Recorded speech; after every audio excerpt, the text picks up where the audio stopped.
I need a drink. Werner's. Yes. Breakfast of Champions. Werner's, the beverage of nerds across Michigan, everywhere. Yeah, exactly. Across Michigan, yeah. The ones that don't drink the Mountain Dew. I was going to say, that's the official nerd drink right there is Mountain Dew. Right. Who else is excited for the new Spawn movie to get finished? Says Duas Frail. I don't know. Let's go into the next segment. We'll talk about it. Thanks, Duas Frail. It says, see, it's paying off to have you guys here anyway already. Welcome back to more Nerd Radio. Of course, all over your social media, Nerd Radio 101, and on the podcast page at WRAF.com and Boston. Rock929rocks.com. Thank you very much. And wherever you're getting your podcast as part of the BPod Studios Network. It is Chuck Bean, Albeck, and James. Live from the Checkpoint XP studios. Yeah. That's right. Well, as you're listening to this as a podcast, we aren't actually live. But if you want to imagine we are. Recorded live from the Checkpoint. Is that better? That's fair. But while we're in the Checkpoint XP studios, we are on their Twitch stream Wednesday afternoons from between like 11 and 1 o'clock, which is you can find at Checkpoint. Was it CheckpointXP? Twitch.tv/CheckpointXP. Bammo. And the reason I bring that up is Bammo. Bammo. Yeah. I like that. I might steal that. There you go. Every time I drop it's like my bazinga. Yeah, exactly. I just drop some knowledge. I go, Bammo! Yeah. Chuck's been watching episodes of Batman before he came in or something. No, see, now I want to see on your Twitch stream while you're playing Realm Royale. I want to hear you when you get a good shot. I want to hear you say, Bammo! I got to say more inappropriate things More than appropriate than Bammo. Yeah, it's more like, F-O! Suck on these, I hear thingamabobbers.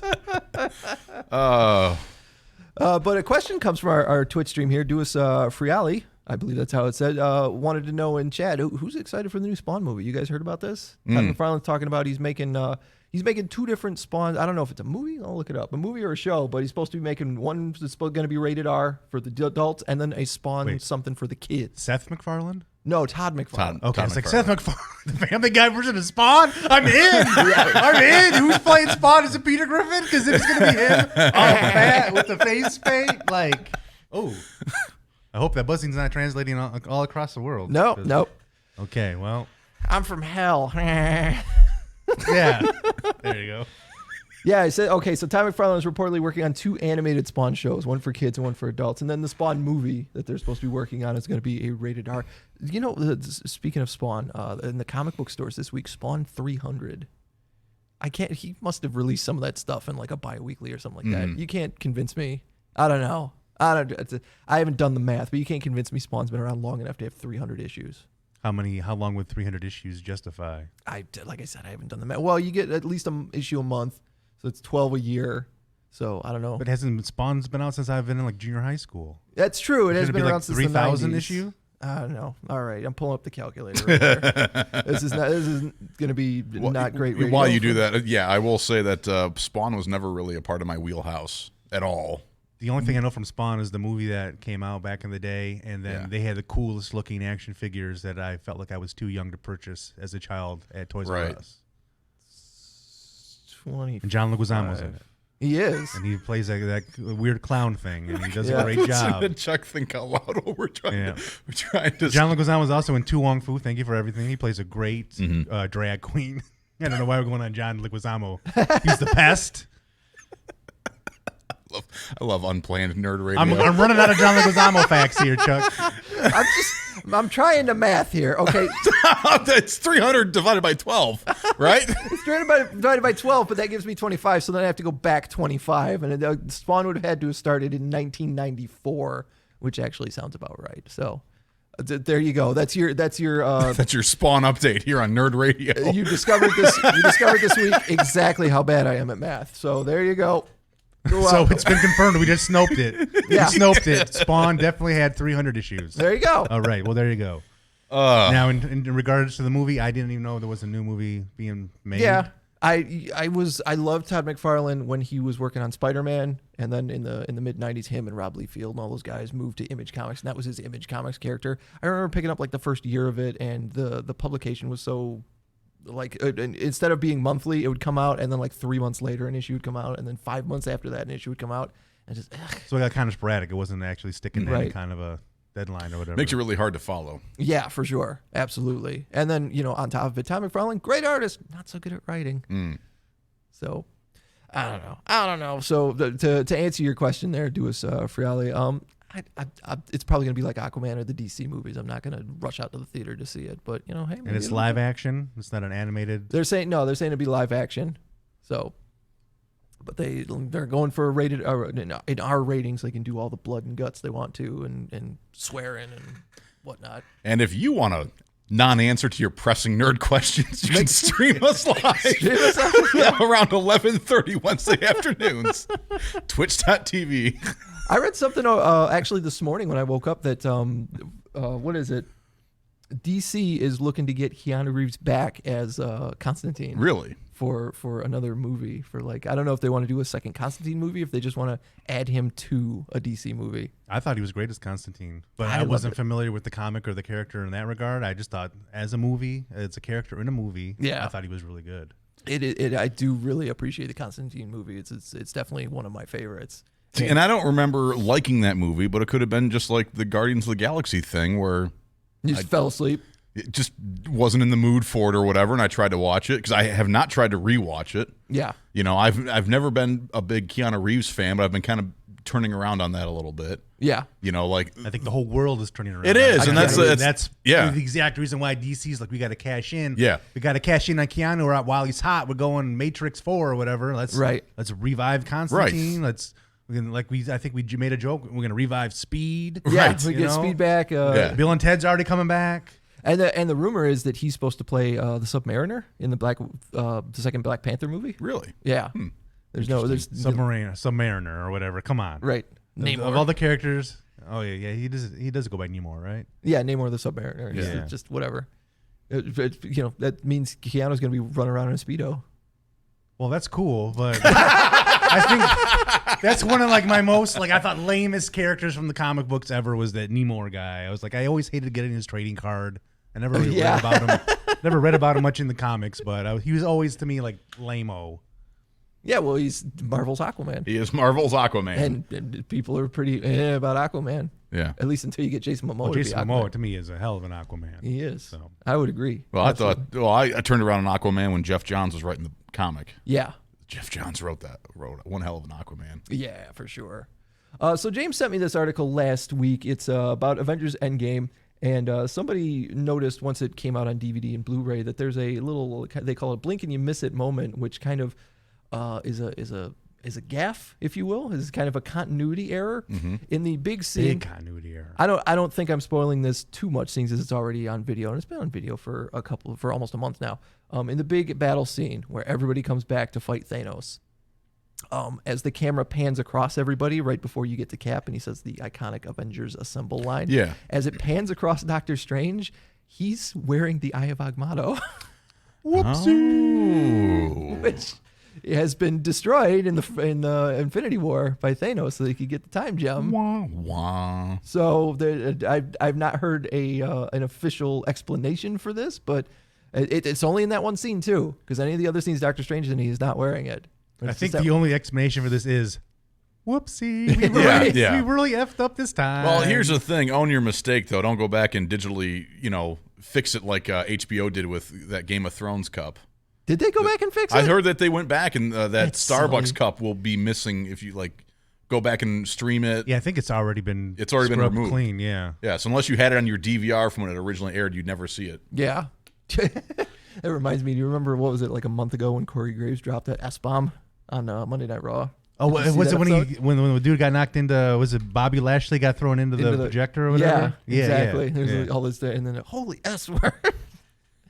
Because I was watching SmackDown last night, and there was a segment. Because typically when that stuff happens, they're on a tape delay, so the audio will just cut out if somebody swears. It just goes to silence. You still see pictures and things are happening, but it just all is silent. Right. Go watch Samuel L. Jackson on Saturday Night Live from a few years really? ago. Oh yeah, dropped a couple of F-bombs. Oops. He can't help It's himself. the word he's the most known for saying. I know. He can't resist. That was the thing. That was the bit too. It was I can't remember what they used to call it. But it was a bit that Kenan Thompson would do, this interview show. Oh, okay. And so he had Samuel L. Jackson on there, and he was supposed to say mother, And then Keenan was supposed to like step in and stop him, but he didn't step in quick enough. Oh, yeah. And for some reason, in Sam Jackson's mind, he didn't like think to just stop. Because himself. he didn't get stopped. He just said it. And then he like tried to do the bit again and said it again. So, for God's sakes. Yeah. And that's why Jesus. Samuel L. Jackson has not been invited back to Saturday Night Live. Yeah, right. Yeah. Yeah, so like Daniel Bryan and Roman Reigns and Rowan were all fighting or something like that, and somebody dropped something because the it went quiet for a good 3 seconds.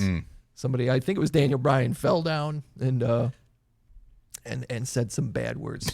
Oh no. Well, here's a guy that says some bad words. Marc Maron. Yeah. Very funny comedian.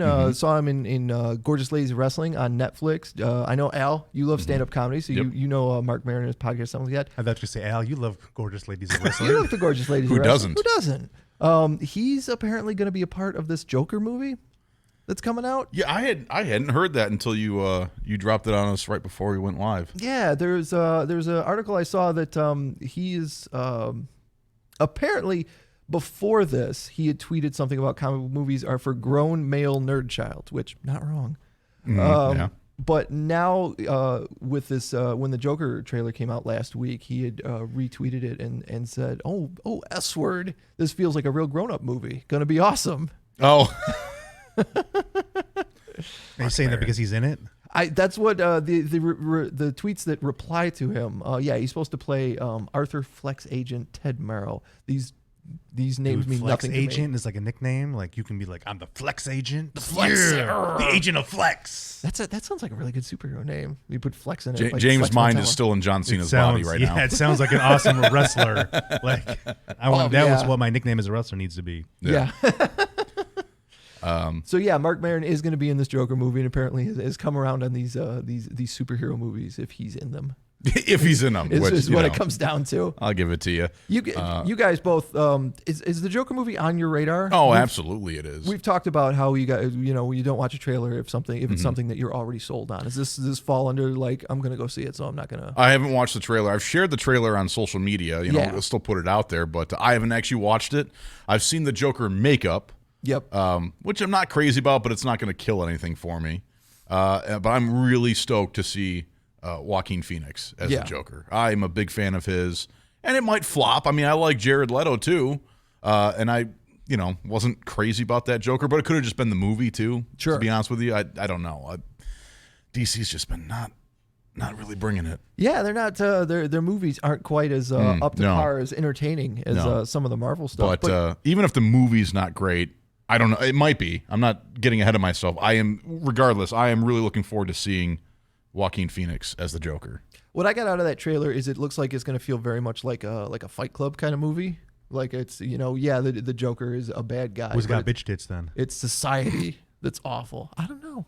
That's a good thing. Maybe. He actually stops to ponder it. Like, I don't know who in the Joaquin Phoenix Joker movie would have bitch tits. Robert De Niro's in it. Is he? Which is nuts. Yeah.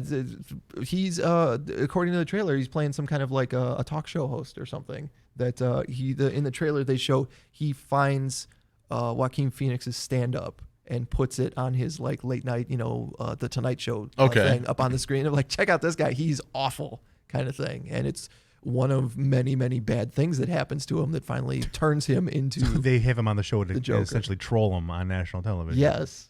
Oh, okay. And it's one of many humiliations and bad things that happen that eventually makes him snap and turn into the Joker. I don't know. The Joker doing stand-up reminds me of something from the Star Trek convention. Yeah. During the William Shatner panel, somebody asked him, "What's the worst thing you ever done in your career?" And he went through like one story that he had done, like one particular episode of T.J. Hooker that he thought was great. Went back and watched it, and it was terrible. Okay. But then as he continued doing his panel, he remembered like, oh no. The worst thing I've ever done in my career was there was some comedy club that approached him and was like, hey, you're kind of a funny guy. Like maybe we can we can pay you can come in and do a set or something like that. And he was like, I've got the greatest idea. I'll come in character as Captain Kirk doing stand-up. And it will be purposely bad, like Captain Kirk trying to do stand-up. It's going to be awful. He's going to bomb. But the irony I'm of it. actually in on this idea. Right. Well, exactly. And he's like, but like, he thinks he's doing a good job. It's supposed to be bad, and that's why it's going to be funny because and like the whole audience laughs, and he's like, sounds like a great idea, right? So did I. I thought it was great too. Turns out it's not. So it was absolutely awful. And he was like, as it turns out, that's the worst thing I've ever done, and now I'm depressed. Like, I'm sad now because I remembered that. It made Captain Kirk It sad. made Captain Kirk sad. No, over the weekend, I guess at one of the preview screenings, there was a standing ovation for the movie. The thing I'm most concerned about is, much like Fight Club, like Brad Pitt is not the anti-hero in this movie. Like you can watch the movie and you can be like, yeah, okay, some of the things he's saying makes a lot of sense, but the lengths he goes to makes him the villain.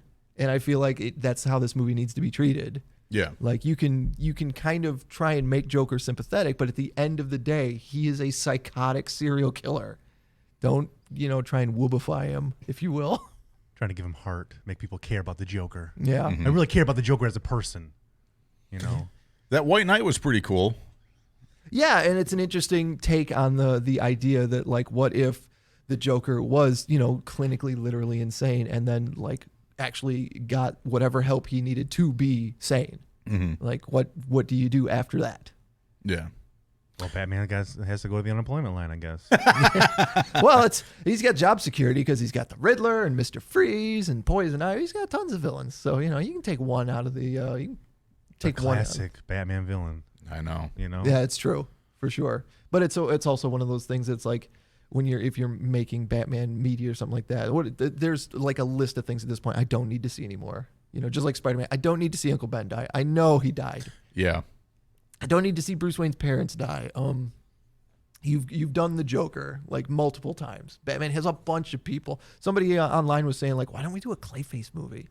Clayface has never been in the movies, and come to think of it, he hasn't. That would be amazing. Yeah, we have fantastic. the technology now to do it too. Absolutely, with CGI and stuff. Yeah, cool to see. If you can make Dolph Lundgren's Aquaman hair fly all over. But let's one thing straight: they did not do a good job with Dolph Lundgren's Aquaman hair. None of the hair looked right underwater. But then again, I don't live underwater, so I don't know if that's what your hair would look like. I don't live underwater. I didn't buy that. Buy it as that believable. I like that when everybody walks from the water into like they all look wet. They all look like they just dumped a bucket of water on them before the take. So, because that would have been really silly. It's probably a really cold shoot. Being on that shoot. Yeah. Probably always freezing. Heat lamps everywhere. Yeah, they had to have been. All right. Well, I've got a couple more things to talk about here on Nerd Radio. One of which being the new AEW champion Chris Jericho over the weekend. Little problem with his belt.